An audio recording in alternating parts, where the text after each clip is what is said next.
அனைவருக்கும் வணக்கம். இது உங்கள் சாதி மீடியா. நான் உங்கள் சந்தோஷம். இன்னைக்கு பரபரப்பான செய்தினா, சார் பதிவாளர் அலுவலகங்களிலிருந்து 37,75,000 ரூபாயை லஞ்ச ஒழிப்புத்துறை கைப்பற்றி இருக்கிறது. 62 சார் பதிவாளர் அலுவலகங்களில். இதை சார் பதிவாளர் அலுவலர்களும் அவர்கள் அலுவலக ஊழியர்களும் நையாண்டி செய்து சிரிக்கிறார்கள். டீ செலவுக்கு வச்சிருந்த காசு எடுத்துட்டு விட்டாங்கன்னு சொல்லி. உண்மையிலே என்ன நடக்குது? அதை பற்றி தான் இன்றைக்கி நம்ம பேச போகிறோம். தமிழ்நாடு லஞ்ச ஒழிப்புத்துறையினுடைய இயக்குனராக ஏடிஜிபி அருண் IPS அவர்களை முதல்வர் ஜோசப் விஜய் அவர்கள் நியமித்தார்கள். ரொம்ப விறுவிறுப்பாக அவரும் இறங்கினார். ரொம்ப அவருக்கே உரிய பாணியில். என்ன நடந்துச்சு? அது ஒரு நகைச்சுவையாக தான் முடிஞ்சுது அந்த சோதனைன்னு சொல்லலாம். தமிழ்நாடு முழுக்க 529 சார் பதிவாளர் அலுவலகங்கள் இருக்கிறது. அதில் 62 சார் பதிவாளர் அலுவலகங்களை தேர்ந்தெடுத்து அதில் ஒரே நாளில் ஒரே நேரத்தில் சோதனை துவங்கியது தமிழ்நாடு லஞ்ச ஒழிப்புத்துறை. இவர்கள் உள்ளே சென்று அலுவலக அறையை பூட்டி கொண்டு உள்ளே இருப்பவர்களை அவர்கள் இல்லத்தில் இருக்க வேண்டும், அவரவர் இருக்கிற இருக்கைகளில் இருக்க வேண்டும் என்று உத்தரவிட்டு சோதனை துவங்கினார்கள். என்ன நடந்தது சொல்லிட்டாங்க. யார் எவ்வளோ வச்சுருக்கீங்களோ எல்லாத்தையும் ஒரு ரூமு அறையில் ஒரு ஓரமாக போடுங்க, நாங்கள் எடுத்துக்கிறோம். பெரிய அமௌண்ட்டாக இருந்தால் சுருட்டி வச்சுருங்க சொன்னாங்க. அதன்படி சோதனையும் போட்டுச்சு. விளைவு என்ன? 62 சார் பதிவாளர் அலுவலகம். அதில் 46 அலுவலகத்தில் மட்டும் 37,75,000 ரூபா கைப்பற்றப்பட்டிருக்கு. யாராவது ஒரு அதிகாரி கைது செய்யப்பட்டாரான்னா இல்லை. ஏன் இல்லை? அவங்க போனோடனே தெளிவாக சொல்லிட்டாங்க, யாரும் வெளில போகக்கூடாது, அவங்கவுங்க அறையில் உட்காந்துக்கணும், பணம் கையில் இருந்துச்சுன்னா ஒரு ஓரமாக போட்டுருங்க மூலையில், நாங்கள் பார்த்துக்குறோம். இது கிட்டத்தட்ட 60 வருஷமாக கலைஞர் ஆட்சிப்பீடம் ஏறினதுலேருந்து தமிழ்நாடு லஞ்ச ஒழிப்புத்துறை இப்படி தான் செயல்பட்டு இருக்குது. அவங்க எப்போதுமே அதிகாரிகள்கிட்டேருந்து பணத்தை பறித்ததே கிடையாது, வரலாறே இல்லை. அலுவலகத்துக்குள்ளார சோதனை போடுவாங்க, ஏதாவது ஒரு மூலையில் காசு இருக்கும், அதை எடுத்துக்கிட்டேன்னு சொல்லி கணக்கு காட்டி வழக்கு பதிவு பண்ணுவாங்க. அதனால் யாரும் தண்டிக்கப்பட மாட்டாங்க. லஞ்ச ஒழிப்புத்துறைக்கு மாதம் கட்டுற பணத்தை அவங்க எப்போதும் கட்டிடுவாங்க. இதுக்கு எதுக்கு இந்த விசாரணை? சார் பதிவாளர் அலுவலகங்களில் இப்போ சிரிக்கிறான். சார் பதிவாளர்களும் இங்கே அலுவலக பணியாளர்களும் நக்கல் பண்ணி சிரிக்கிறான். டீ செலவுக்கு வச்சுருந்த காசு 1,50,000, 1,50,000, 2,00,000லாம். சார் பதிவாளர் அலுவலகத்தை பொறுத்த வரைக்கும் இந்த காசுலாம் சுண்டைக்காய் காசு. அவன் பெருக்கோடிகளில் சம்பாதிக்கிறவன். அவன்கிட்ட நன்கொடையாக கேட்டாலே போதும். விஜய் அவர்கள் எங்களுக்கு ஏதாவது நன்கொடை கொடுங்கன்னு சொல்லியிருந்தாலே ஒரு 20,000 கோடியை கொடுத்துருப்பான். 529 சார் பதிவாளர் ஒரு நபருக்கு 10 கோடியிலேருந்து 50 லட்சம் வரைக்கும், 50 கோடி வரைக்கும் வச்சிங்க. ஏரியாவுக்கு தகுந்த மாதிரி விருகம்பாக்கம் மாதிரி இன்னும் VIP சென்டர்களில் 50 கோடி ரூபா வசூல் பண்ணலாம் நன்கொடை. கடைநிலைக்கு ஒரு 10 கோடி ரூபா போடலாம். ஆவரேஜுக்கு ஒரு 20,000 கோடி தேரும். இதை தான் அவன் சொல்லி சிரிக்கிறான். இதை நீங்கள் வாங்கிக்கலாமே 20,000 கோடி, இதுக்கு எதுக்கு நீங்கள் டீ காசெல்லாம் எடுத்துகிட்டு போகிறீங்க, டீ செலவுக்கு வச்சுருந்த காசெல்லாம் அன்ட்டு அவன் சிரிக்கிறான். போய் முன்னாள் மந்திரி மூர்த்திகிட்ட கேளுங்க, நாங்கள் கரெக்டாக கொடுத்துருவோம் காசை. வருஷத்துக்கு 20,000 கோடி கொடுத்துருவோம். 5 வருஷத்தில் ஒரு 1,00,000 கோடி அதை தேர்த்திக்கலாம். நாங்களும் நல்ல செழிப்பாக தான் நல்லா தான் இருக்கோம். லஞ்ச ஒழிப்பு துறைக்கு தேவையான பணத்தை அடிச்சிடுவான். அதனால் அவன் போய் பிடிக்க மாட்டான். ஏதாவது ரொம்ப ரேராக அபூர்வமாக எங்கேயாச்சும் அங்கே ஒன்று இங்கே ஒன்று நடக்கும். அது கூட எங்கேயாச்சும் லஞ்ச ஒழிப்புத்துறை சோதனை போடுவான். கரெக்டாக போனோன்னா உள்ளார போயிட்டு எங்கேயாச்சும் ஒரு மூலையில் கடந்து பணம் எடுத்ததாக தான் சொல்லுவான். அதிகாரிகிட்டேருந்து பிடிச்சதா வரலாறே கிடையாது. இதுதான் தமிழ்நாடு அரசு. இதில் அருண் IPS தன்னுடைய பணியை கடமையை சிறப்பாக செஞ்சார். ஆனால் நாட்டு நடப்பு வேறு மாதிரி இருக்குது.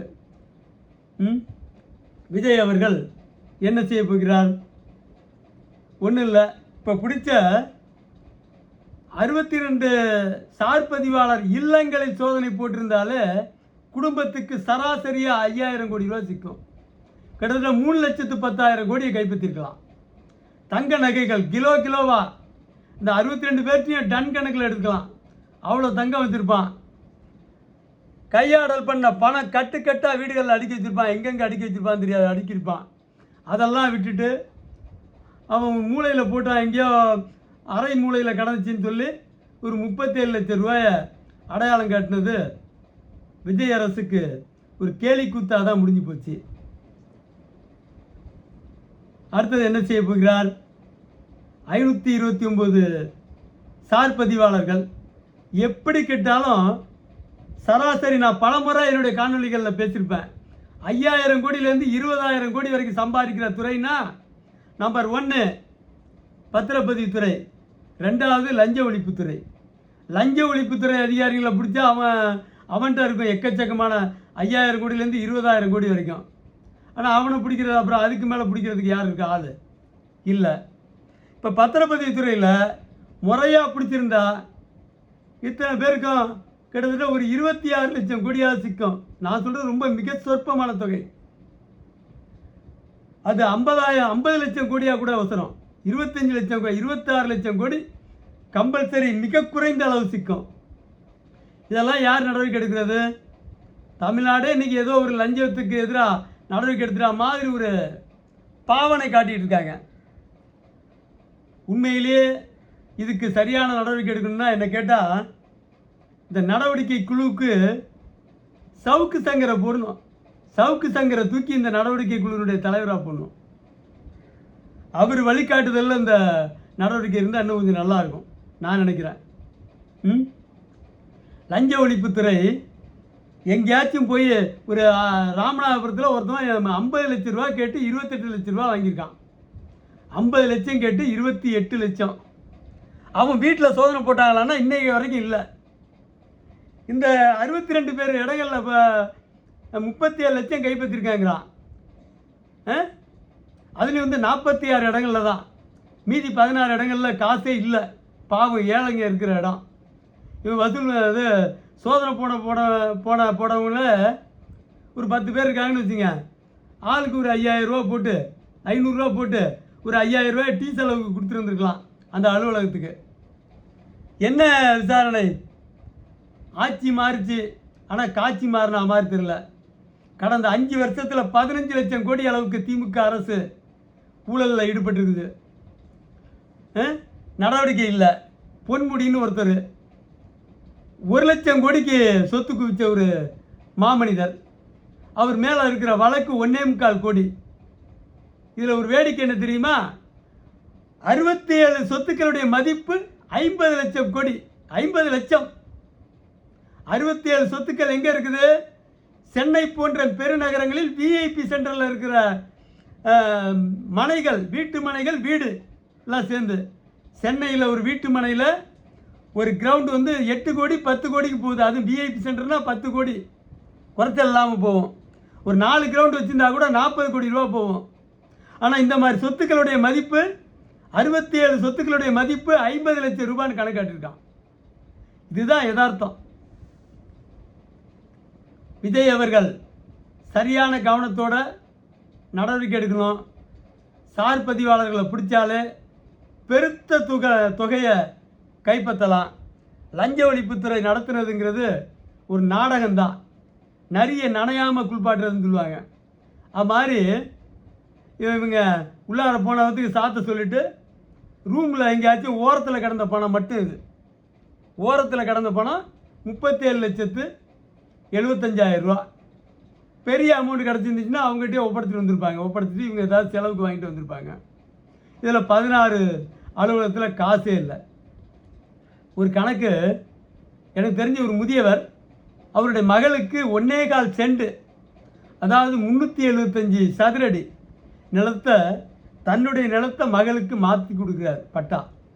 அதுக்கு அங்கே வாங்கின தொகை எவ்வளோ தெரியுமா? 1.25 லட்சம். ஆனால் உண்மையிலேயே அரசுக்கு கட்டின தொகை 1000 ரூபாய் தான். இதில் அங்கேயே எப்படின்னா, மாநகர பகுதிகளில் நகர்ப்புறாது மாநகர பகுதிகளில் பெருங்கோடிகளில் ஊழல், லஞ்சம். அரசு மதிப்பீடு சந்தை மதிப்பை விட கால்வாசி தான் வச்சுருக்கான். 10 கோடி ரூபா போகிற ஒரு இடத்த அவன் 2 கோடி ரூபாய்க்கு தான் அரசு மதிப்பீடாக வச்சுருக்கான். இதன் மூலம் அரசுக்கு பேரிழப்பு. ஆனால் 1% தான் அரசாங்கத்துக்கு வரி கட்டுறான். 99% இந்த அதிகாரிகளுக்கு லஞ்சமாக கொடுக்குறான். சார் பதிவாளர் உள்ளிட்ட அலுவலர்களுக்கு. சார் பதிவாளர் கட்டணத்தை மட்டும் 5 மடங்கு வசத்துனா அரசாங்கத்துக்கு 1 லட்சம் கோடி வருவாய் கூடுதலாக கிடைக்கும். 5 மடங்கு கட்டணத்தை வசத்துனா. அதே சமயம் லஞ்ச ஊழலை தடுத்தா பதிவு பண்ணுறவனுக்கு 95% லாபம். 1 கோடி ரூபா செலவுனா 5 லட்சம் ரூபாயில் அவன் பதிவு பண்ணிட்டு வந்துடுவான். 5 மடங்கு வசத்தினால அரசாங்கத்துக்கு 1 லட்சம் கோடி வருவாய் கிடைக்கும். இவனுக்கு பதிவு பண்ண போகிறவங்களுக்கு 95 லட்சம் லாபம் கிடைக்கும்.